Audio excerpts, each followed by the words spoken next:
মনে করেন সংসারের 6 ভাই বোন, 5 জন সারাদিন 5 ভাই বোন মিলে উপার্জন করে, কামাই করে, যাই পারে করে সব এনে রাত্রে একসাথে জমা করে। আর এক ভাই আছে সেই রাতের অন্ধকারে সারা দিনে 12 ঘন্টা 14 ঘন্টায় 5 জনে মিলে যা কামাইছে একজনে রাতের অন্ধকারে 5 মিনিটে খাবলা মেরে সব চুরি করে নিয়ে যায়। বলেন এই সংসারে কোনোদিন সচ্ছলতা আসবে? এই সংসারে কোনোদিন সুখের হাসি ফুটবে? বাংলাদেশের হয়েছে সেই দশা। এদেশের কৃষকরা উপার্জন করে, এদেশের শ্রমিকদের কন্ট্রিবিউশন আছে, এদেশের প্রাইভেট সেক্টরে ক্ষুদ্র মাঝারি বড় বড় উদ্যোক্তারা তারা বাংলাদেশের অর্থনৈতিক উন্নয়নে অভূতপূর্ব কন্ট্রিবিউশন করে। প্রবাসী রেমিটেন্স যোদ্ধারা বাংলাদেশের রেমিটেন্স প্রবাহকে সচল রাখে। সবাই মিলে দেই, দিতে থাকি আমরা।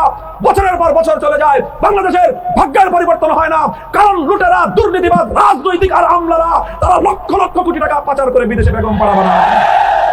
এই হলো বাংলাদেশের অবস্থা। আর না হয় আরো 30 বছর আগেই বাংলাদেশ সিঙ্গাপুরের থেকে উন্নত রাষ্ট্র হওয়ার কথা। হয় না, কারণ 5 ভাই যতই চেষ্টা করি, ভাই বোনরা মিলে চেষ্টা করি, কিন্তু চাটার দল সব চেটে খেয়ে শেষ করে দেয়। এই জন্য জুলাই বিপ্লবের পরে বাংলাদেশের মানুষের মোটিভ চেঞ্জ হয়ে গিয়েছে, মনোভাব পরিবর্তন হয়ে গিয়েছে।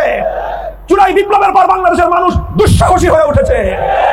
এদেশের মানুষ এখন শপথ নিয়েছে আর ওই লুটপাট, দুর্নীতি আর গুন্ডামি আর মাস্তারির রাজনীতিকে তারা না বলে দিবে। এবার এই জন্যই আজ 11 দলের পক্ষে টেকনাফ থেকে তেতুলিয়া বাঁধ ভাঙ্গা জনতার স্রোত উঠেছে।